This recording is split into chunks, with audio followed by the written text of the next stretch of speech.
महाविष्णूचे अवतार सखा माझा ज्ञानेश्वर, लोकले ज्ञान जगी हित नेणತಿ ಕೋಣೆ ಅವತಾರ ಪಾಂಡುರಂಗ ನಾವ ಕೇವಲೆ ಜ್ಞಾನಿ ಎಂಬುದಾಗಿ ಆರತಿಯಲ್ಲಿ ಉಲ್ಲೇಖಿಸಿರುವಂತೆ ಮಹಾರಾಷ್ಟ್ರದ ಆಳಂದಿ ವಾಸಿಯಾಗಿರುವಂತಹ ಶ್ರೀ ಸಂತ ಸಾಮ್ರಾಟ ಕೈವಲ್ಯ ಚಕ್ರವರ್ತಿ ಜ್ಞಾನೇಶ್ವರ ಮಹಾರಾಜರು ಪಂಡರಿ ವಾರ್ಕರಿ ಸಂಪ್ರದಾಯವನ್ನು ಸಂಸ್ಥಾಪನೆ ಮಾಡುವ ಮೂಲಕ ಜಗತ್ತಿನೊಳಗಿನ ಅಜ್ಞಾನವನ್ನು ಹೋಗಲಾಡಿಸಿ ಸುಜ್ಞಾನದ ಬೆಳಕಿನ ಮೂಲಕ ಪ್ರತಿಯೊಬ್ಬ ಭಕ್ತರ ಜೀವನವನ್ನು ಸಾರ್ಥಕತೆ ಮಾಡುವ ಸದುದ್ದೇಶದಿಂದ ಭಗವದ್ಗೀತೆಗೆ ಭಾಷೆಯನ್ನು ಬರೆಯುವ ಮೂಲಕ ಜ್ಞಾನೇಶ್ವರಿ ಗ್ರಂಥವನ್ನು ರಚಿಸಿ ಲೋಕ ಕಲ್ಯಾಣಾರ್ಥ ಕೊಡುಗೆಯನ್ನು ನೀಡಿದಂತಹ ಶ್ರೀಸಂತ ಜ್ಞಾನೇಶ್ವರ ಮಹಾರಾಜರ ಸಮಾಧಿ ಸೋಹಳ ನಿಮಿತ್ತವಾಗಿ ಸುಕ್ಷೇತ್ರ, ಆಳಂದಿ, ಪಂಡರಾಪುರ ಸೇರಿದಂತೆ ವಿಶ್ವದಾದ್ಯಂತ ಪಂಡರಿ ವಾರ್ಕರಿ ಸಂಪ್ರದಾಯದ ದಿಂಡಿ ಮಹೋತ್ಸವ, ಪಾದಯಾತ್ರೆ, ಜ್ಞಾನೇಶ್ವರಿ ಪಾರಾಯಣ, ಹರಿಪಾಠ ಭಜನೆ, ಗುಲಾಲ್ ಕೀರ್ತನೆ, ಶ್ರೀ ಸಂತ ಜ್ಞಾನೇಶ್ವರ ಮಹಾರಾಜರ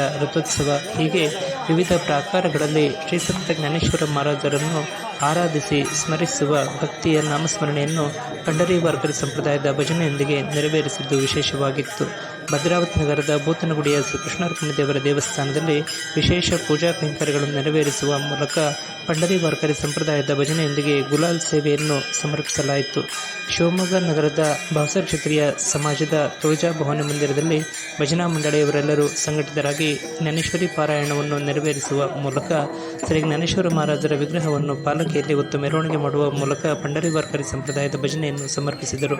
ಸುಕ್ಷೇತ್ರ ಆಳಂದಿಯಲ್ಲಿ ಶ್ರೀ ಜ್ಞಾನೇಶ್ವರ ಮಹಾರಾಜರ ವಿಗ್ರಹವನ್ನು ಅಲಂಕೃತ ರಥದಲ್ಲಿ ಮೆರವಣಿಗೆ ಮಾಡುವ ಮೂಲಕ ಪಂಡರಿ ವಾರ್ಕರಿ ಸಂಪ್ರದಾಯದ ಭಜನೆಯೊಂದಿಗೆ ಜ್ಞಾನೋಬ ಮಾವಲಿ ತುಕಾರಾಂ ಎಂಬ ಉದ್ಘೋಷದ ನಾಮಸ್ಮರಣೆಯೊಂದಿಗೆ ಭಕ್ತಿಯ ಸೇವೆಯನ್ನು ಸಮರ್ಪಿಸಿದ್ದು ವಿಶೇಷವಾಗಿತ್ತು. ನಮ್ಮ ಜ್ಞಾನವಾಣಿ ಕುಳಗಟ್ಟೆ ಯೂಟ್ಯೂಬ್ ಚಾನಲ್ಗೆ ಲಭ್ಯವಾಗಿರುವಂತಹ ಚಿತ್ರಪಟಗಳು ಮತ್ತು ದೃಶ್ಯಾವಳಿಯನ್ನು ಆಧರಿಸಿ ಈ ಸಂದೇಶವನ್ನು ಪ್ರಸಾರ ಮಾಡಲಾಗಿದ್ದು, ತಮಗೆಲ್ಲರಿಗೂ ಇಷ್ಟವಾಗಿದ್ದಲ್ಲಿ ತಾವೆಲ್ಲರೂ ಸಬ್ಸ್ಕ್ರೈಬರ್ ಆಗುವ ಮೂಲಕ ಪ್ರೋತ್ಸಾಹಿಸಿ. ನಮಸ್ಕಾರಗಳು.